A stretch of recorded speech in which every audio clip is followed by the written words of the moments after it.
무심히 자기 본분을 잘 지키다 가신 스님이 있다. 그는 무심도인이라고 불린 해월 스님의 제자 운봉 스님이다. 법명은 성수, 법호는 운봉이다. 경어 스님의 제자는 해월이고 해월 스님의 제자는 운봉이고 운봉 스님의 제자는 향곡이고 향곡 스님의 제자는 진제다. 운봉 스님은 1899년 경북 안동에서 태어나 아버지와 함께 은혜사로 불공을 드리러 갔다가 스스로 발심하고 이라 스님을 스승으로 모시고 출가했다.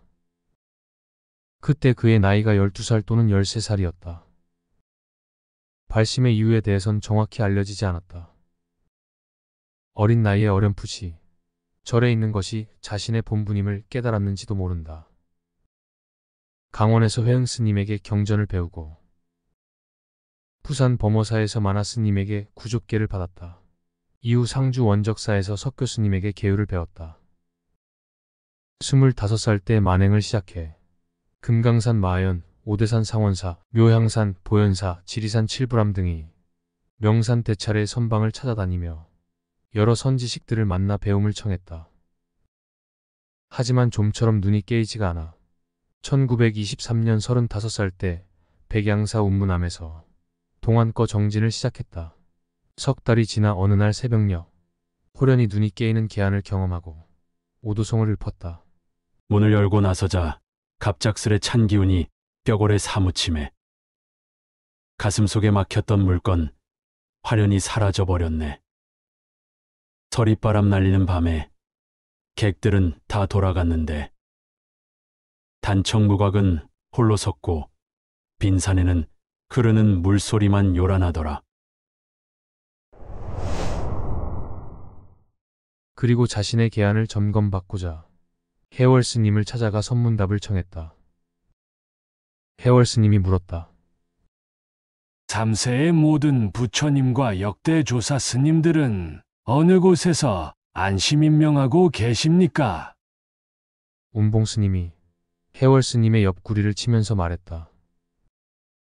산용이 어찌하여 주물에 잠겨 있습니까? 해월 스님이 말했다. 그럼 너는 어쩌겠느냐? 운봉 스님이 불자를 들어보이니 해월 스님이 말했다. 아니다. 이에 운봉 스님이 말했다. 스님, 기러기가 창문 앞을 날아간 지 이미 오래입니다. 해월 스님이 크게 웃으시고는 말했다. 내가 너를 속일 수가 없구나. 해월 스님은 운봉이라는 법호와 전법계를 내렸다.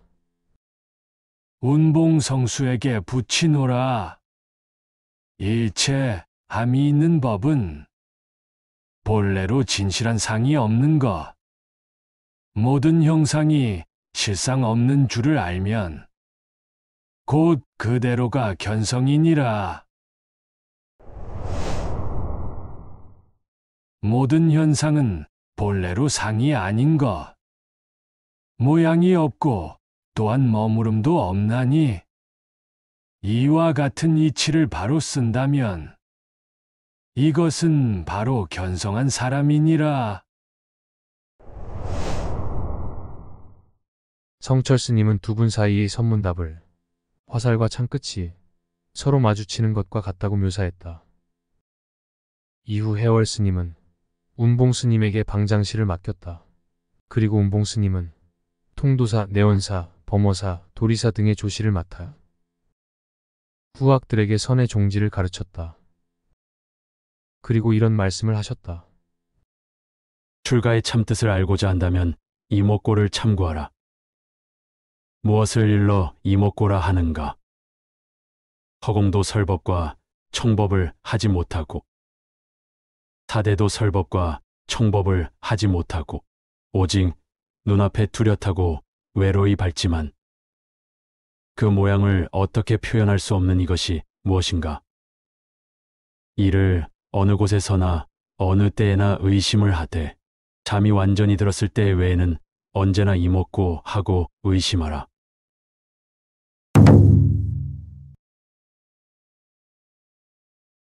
용성 스님이 법문을 펼칠 때였다. 삼세의 모든 부처님도 산승을 보지 못하고 역대의 모든 조사들도 산승을 보려는고 이때 운봉 스님이 답했다. 유리 독 속에 몸을 감췄습니다. 용성 스님은 아무 말도 하지 않고 즉시 법상에서 내려왔다.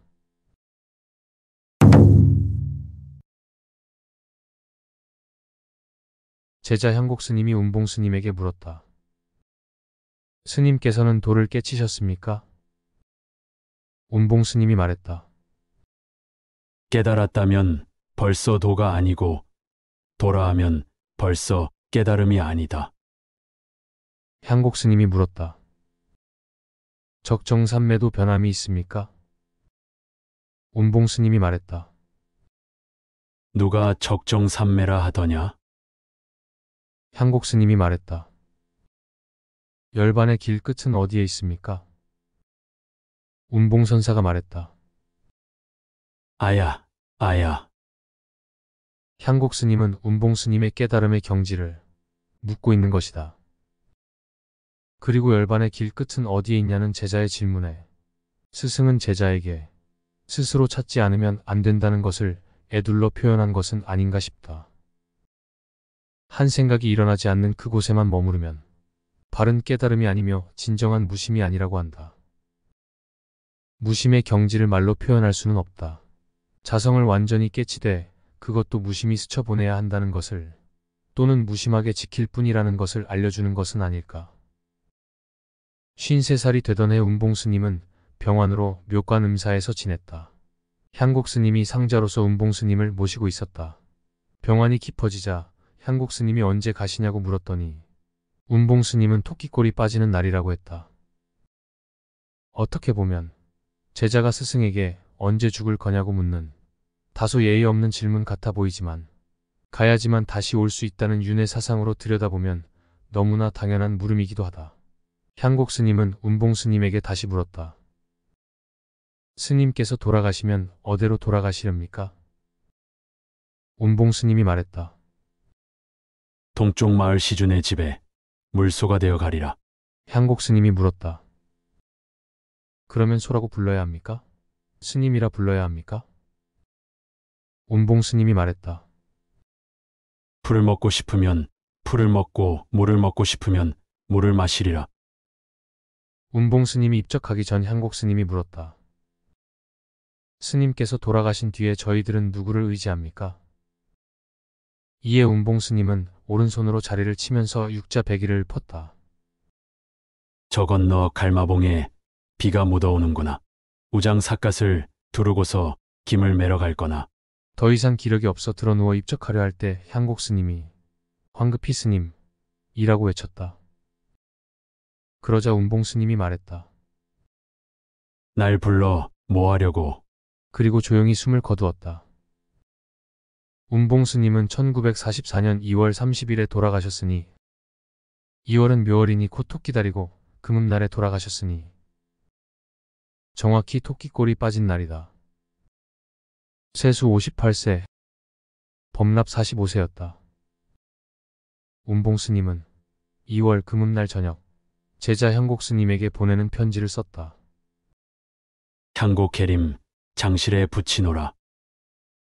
서쪽에서 온 문체 없는 법인은 정할 것도 받을 것도 없는 것일세. 전하니 받는 일을 뚝 떠나면 해와 달은 동행하지 않으리라.